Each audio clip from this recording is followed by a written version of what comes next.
2021ರಲ್ಲಿ ಜನರ ಹತ್ರ ಹೋಗಿ ನೀವು ಯಾಕೆ ಎಲೆಕ್ಟ್ರಿಕ್ ಗಾಡಿ ತೊಗೊಳ್ಳೋದಿಲ್ಲ ಅಂತ ಕೇಳೋಕ್ಕೋದ್ರೆ ಅವ್ರು ಹೇಳೋ ಉತ್ತರ ಒಂದೇ, ಸರ್ ಚಾರ್ಜಿಂಗ್ ಇಶ್ಯೂ.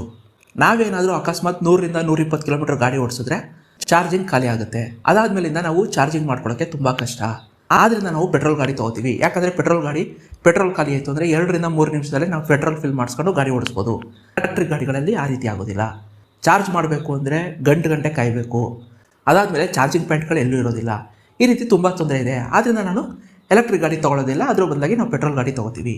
ಆದರೆ 2021ರಲ್ಲಿದ್ದಂಥ ಚಾರ್ಜಿಂಗ್ ಸಮಸ್ಯೆಗಳನ್ನ ಬತ್ತಾ ಹೇಗೆ ಎಲೆಕ್ಟ್ರಿಕ್ ಕಂಪ್ನಿಗಳು ಕಮ್ಮಿ ಮಾಡ್ತಾ ಬರ್ತಾ ಇದ್ದಾವೆ, 2026ರಲ್ಲಿ ಆ ಚಾರ್ಜಿಂಗ್ ಸಮಸ್ಯೆ ಇಲ್ಲವೇ ಇಲ್ಲ ಅನ್ನೋ ಮಟ್ಟಕ್ಕೆ ತಂದಿದೆ ಅನ್ನೋದನ್ನ ಈ ವಿಡಿಯೋದಲ್ಲಿ ನೋಡೋಣ ಬನ್ನಿ. ಪೇಯ್ಡ್ ಯೂಟ್ಯೂಬರ್ಗಳನ್ನು ಬೆಂಬಲಿಸಬೇಡಿ, ಹಾಗೇನೆ ನಮ್ಮ ಚಾನೆಲ್ನ ಸಬ್ಸ್ಕ್ರೈಬ್ ಆಗುವುದನ್ನು ಮರಿಬೇಡಿ.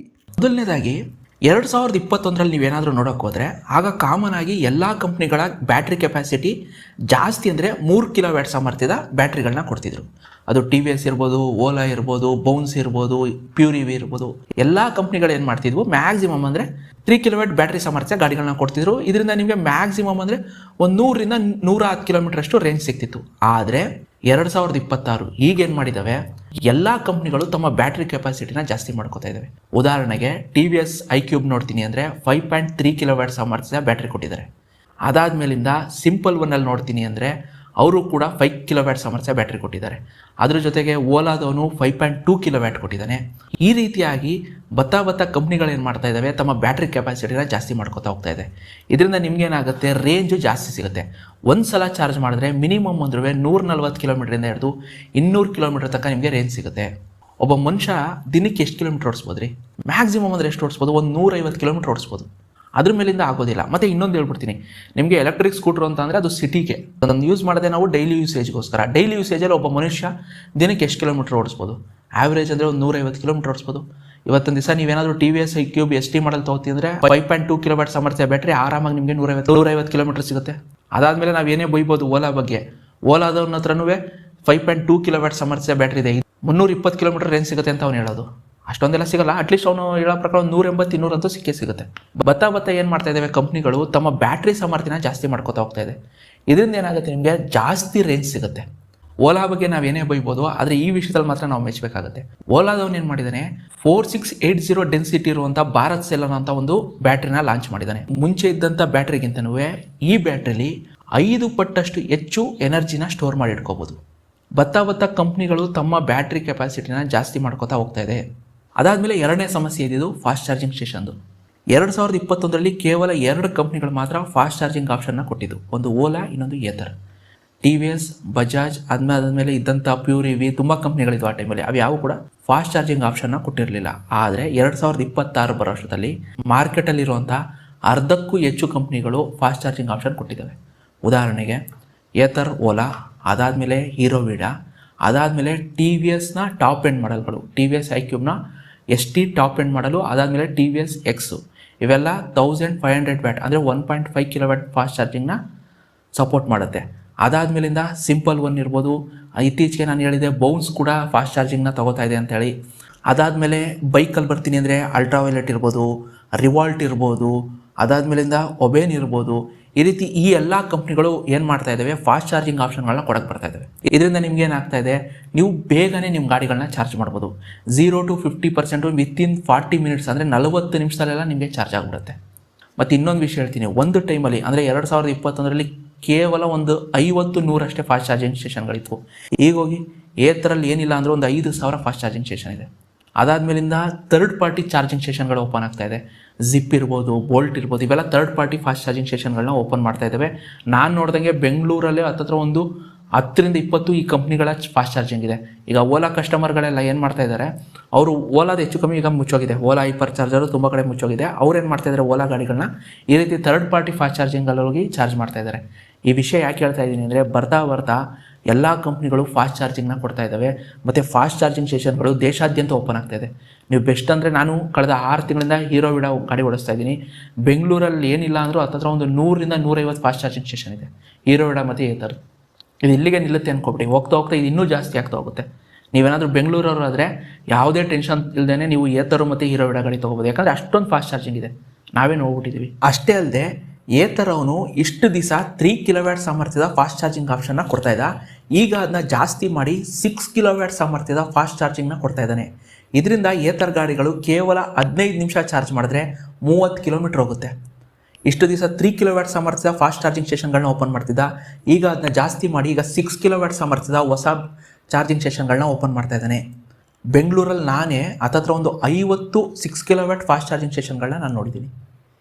ಇದರಿಂದ ಏನು ಗೊತ್ತಾಗ್ತಿದೆ ಅಂದರೆ ಬರ್ತಾ ಎಲ್ಲ ಕಂಪ್ನಿಗಳು ಕೂಡ ಫಾಸ್ಟ್ ಚಾರ್ಜಿಂಗ್ ಆಪ್ಷನ್ನ ಕೊಡ್ತಾ ಇದ್ದಾರೆ. ಅದ್ರ ಜೊತೆಗೇ ಫಾಸ್ಟ್ ಚಾರ್ಜಿಂಗ್ ಸ್ಟೇಷನ್ಗಳು ಕೂಡ ದೇಶಾದ್ಯಂತ ಓಪನ್ ಆಗ್ತಾ ಇದೆ. ಮುಖ್ಯವಾಗಿ ಥರ್ಡ್ ಪಾರ್ಟಿ ಫಾಸ್ಟ್ ಚಾರ್ಜಿಂಗ್ ಸ್ಟೇಷನ್ಗಳು ಓಪನ್ ಆಗ್ತಾ ಇದೆ. ಮುಂದಕ್ಕೊಂದು ದಿವಸ ಅಂದರೆ ಇನ್ನೊಂದು ವರ್ಷ 2 ವರ್ಷ ಬಿಟ್ಟು ಹೋಗಿ ನೋಡಿದ್ರೆ ನೀವು ಫಾಸ್ಟ್ ಚಾರ್ಜಿಂಗ್ ಆಪ್ಷನ್ ಎಷ್ಟು ಬಂದಿರುತ್ತೆ ಅಂದರೆ ಚಾರ್ಜಿಂಗ್ ಅನ್ನೋ ಸಮಸ್ಯೆನೇ ಇಲ್ದಿರೋ ಮಟ್ಟಿಗೆ ಫಾಸ್ಟ್ ಚಾರ್ಜಿಂಗ್ ಸ್ಟೇಷನ್ಗಳು ಓಪನ್ ಆಗಿರುತ್ತೆ. ಈ ವಿಷಯದಲ್ಲಿ ನೀವು ನಂಬಿಕೆ ಇಟ್ಟು ಎಲೆಕ್ಟ್ರಿಕ್ ಗಾಡಿಗಳನ್ನ ತೊಗೋಬೋದು. ಈಗ ನೀವು ಇನ್ನೊಂದು ಪ್ರಶ್ನೆ ಕೇಳ್ಬೋದು, ಕೆಲವು ಗಾಡಿಗಳು ಫಾಸ್ಟ್ ಚಾರ್ಜಿಂಗ್ ಕೊಡ್ತಾ ಇದ್ದಾವೆ, ಆದರೆ ಇವತ್ತು ಕೂಡ ಕೆಲವು ಕಂಪ್ನಿಗಳು ಫಾಸ್ಟ್ ಚಾರ್ಜಿಂಗ್ ಕೊಡ್ತಿಲ್ಲ. ಉದಾಹರಣೆಗೆ ಬಜಾಜ್ ಚೇತಕ್ ಇರ್ಬೋದು, TVS ಆರ್ಬಿಟರ್ ಇರ್ಬೋದು, ಆಂಪಿಯರ್ ಇರ್ಬೋದು. ಈ ರೀತಿ ಕೆಲವು ಕಂಪ್ನಿಗಳು ಇವತ್ತು ಕೂಡ ಫಾಸ್ಟ್ ಚಾರ್ಜಿಂಗ್ ಕೊಡ್ತಾ ಇಲ್ಲ.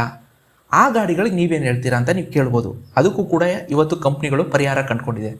ಏನಾಗಿದೆ ಅಂದರೆ ಎಲ್ಲ ಕಂಪ್ನಿಗಳು ಕೂಡ ನಮ್ಮ ಹೋಮ್ ಚಾರ್ಜರ್ ಕೆಪಾಸಿಟಿನ ಜಾಸ್ತಿ ಮಾಡ್ತಾ ಬರ್ತಾ ಇದೆ. ಮುಂಚೆ ನೀವು ಮನೆಯಲ್ಲಿ ಚಾರ್ಜ್ ಮಾಡುವಂಥ ಹೋಮ್ ಚಾರ್ಜರ್ನ ಕೆಪಾಸಿಟಿ 600 ವ್ಯಾಟಿಂದ 700 ವ್ಯಾಟ್ ತನಕ ಇರೋದು. ಆದರೆ ಈಗ ಕಂಪ್ನಿಗಳು ಏನು ಮಾಡ್ತಾ ಇದ್ದಾವೆ, ಅದ್ರ ಕೆಪಾಸಿಟಿನ 900 ವ್ಯಾಟಿಂದ 1000 ವ್ಯಾಟ್ ಅಂದರೆ 1 ಕಿಲೋ ವ್ಯಾಟ್ ತನಕ ಜಾಸ್ತಿ ಮಾಡ್ತಾ ಇದ್ದಾವೆ. ಇದು ಹೇಗೆ ಅಂದರೆ ನಿಮ್ಮ ಮೊಬೈಲ್ ರೀತಿಯೇ. ಮುಂಚೆ ನಿಮ್ಮ ಮೊಬೈಲ್ ಚಾರ್ಜರ್ ಎಷ್ಟಿತ್ತು, 16 ವ್ಯಾಟು, 18 ವ್ಯಾಟು, ಆಮೇಲೆ 32 ವ್ಯಾಟು, ಆಮೇಲೆ 60 ವ್ಯಾಟು, ಆಮೇಲೆ 90 ವ್ಯಾಟು, ಈಗ 120 ವ್ಯಾಟ್ ತನಕ ನಿಮಗೆ ಚಾರ್ಜರ್ ಕೊಡ್ತಾ ಇದ್ದಾರೆ ನಿಮ್ಮ ಮೊಬೈಲಲ್ಲಿ ಫಾಸ್ಟ್ ಚಾರ್ಜಿಂಗ್ ಅಂತ. ನಿಮ್ಮ ಮೊಬೈಲ್ ಎಷ್ಟು ನಿಮಿಷದಲ್ಲಿ ಚಾರ್ಜ್ ಆಗ್ಬೋದು? ಮುಂಚೆ ಎಲ್ಲ ಫುಲ್ ಚಾರ್ಜ್ ಆಗೋಕ್ಕೆ 1 ರಿಂದ 1.5 ಗಂಟೆ ತೊಗೊಳ್ಳೋದು. ಈಗ ಕೇವಲ 10 ರಿಂದ 20 ನಿಮಿಷದಲ್ಲೇ ನಿಮ್ಮ ಮೊಬೈಲ್ ಫುಲ್ ಚಾರ್ಜ್ ಆಗುತ್ತೆ. ಅದೇ ರೀತಿಯೂ ಈಗ ಎಲೆಕ್ಟ್ರಿಕ್ ವೆಹಿಕಲ್ಗಳು, ನೀವೇನು ಎಲೆಕ್ಟ್ರಿಕ್ ಸ್ಕೂಟರ್ ತೊಗೋತೀರಾ ಅದ್ರ ಚಾರ್ಜರ್ ಕೆಪಾಸಿಟಿ ಕೂಡ ಜಾಸ್ತಿ ಮಾಡ್ತಾ ಇದ್ದಾರೆ. ಇದರಿಂದ ನಿಮ್ಮ ಗಾಡಿ ಬೇಗನೆ ಚಾರ್ಜ್ ಆಗುತ್ತೆ, ಅದು ಕೂಡ ಮನೆಯಲ್ಲೇ. ಯಾವುದೇ ರೀತಿಯಂಥ ಫಾಸ್ಟ್ ಚಾರ್ಜಿಂಗ್ ಇಲ್ಲದೇ ನಿಮ್ಮ ಮನೇಲೇ ನೀವು ಬೇಗ ನಿಮ್ಮ ಗಾಡಿಗಳನ್ನ ಚಾರ್ಜ್ ಮಾಡ್ಬೋದು. ಉದಾಹರಣೆ ಸಮೇತ ಹೇಳ್ತೀನಿ, ಕೇಳಿಸ್ಕೊಳ್ಳಿ.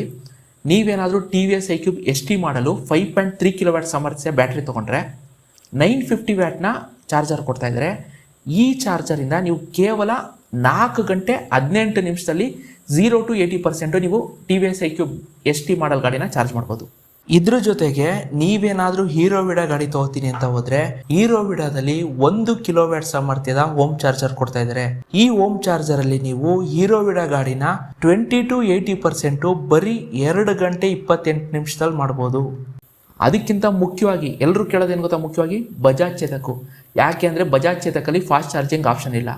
ಅದರಲ್ಲಿ ಹೇಗೆ ಅಂತ ಅಂದರೆ ಈಗ ನೀವೇನಾದ್ರೂ ಬಜಾಜ್ ಚೇತಕ್ C3501 ಗಾಡಿನ ಏನಾದರೂ ತೊಗೊಂಡ್ರೆ 3.5 ಕಿಲೋವ್ಯಾಟ್ ಸಾಮರ್ಥ್ಯ ಬ್ಯಾಟ್ರಿ, ಅದರಲ್ಲಿ 950 ವ್ಯಾಟ್ನ ಆನ್ ಬೋರ್ಡ್ ಚಾರ್ಜರ್ ಕೊಡ್ತಾ ಇದ್ದಾರೆ.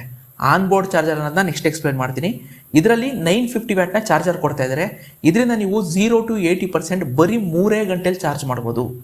ಮುಂಚೆ ನೀವು 3 ಕಿಲೋವ್ಯಾಟ್ ಸಾಮರ್ಥ್ಯ ಯಾವುದೇ ಬ್ಯಾಟ್ರಿನ ಚಾರ್ಜ್ ಮಾಡ್ತೀನಿ ಅಂತ ಹೋದ್ರೂ ಮಿನಿಮಮ್ 5 ಗಂಟೆ ತೊಗೊಳ್ಳೋದು. ಈಗ ಅದು ಕಮ್ಮಿಯಾಗಿ 3 ರಿಂದ 3.5 ಗಂಟೆಲೇ ನೀವು ಚಾರ್ಜ್ ಮಾಡ್ಬೋದು. ಇದರಿಂದ ನಿಮ್ಮ ಗಾಡಿಗಳನ್ನ ಬೇಗನೆ ಮನೆಯಲ್ಲೇ ಚಾರ್ಜ್ ಮಾಡ್ಬೋದು. ಇದು ಈಗ ಬರ್ತಿರೋಂಥ ಟೆಕ್ನಾಲಜಿ.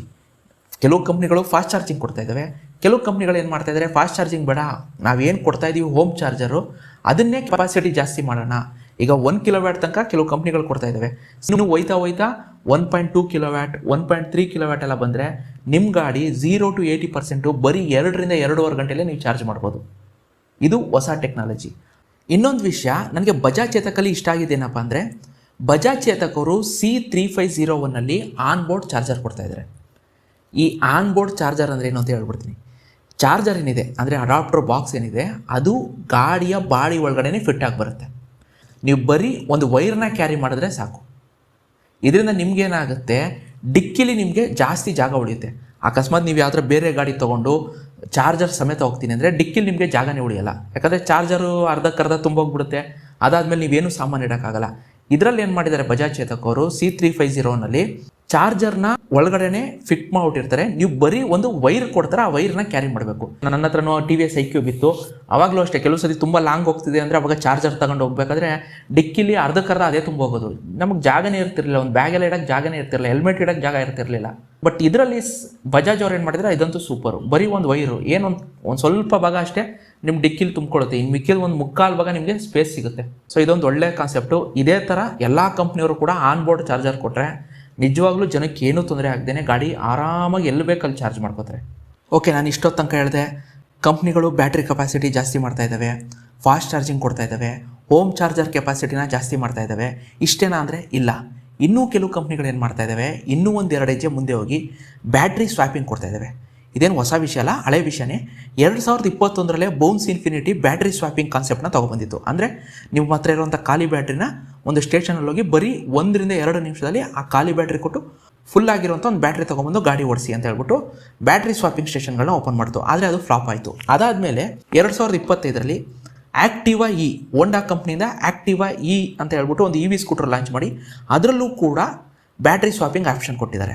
2 ಸ್ಕೂಟರ್ಗಳು ಕೂಡ ಫ್ಲಾಪ್ ಆಯಿತು ಇಂಡಿಯಾದಲ್ಲಿ.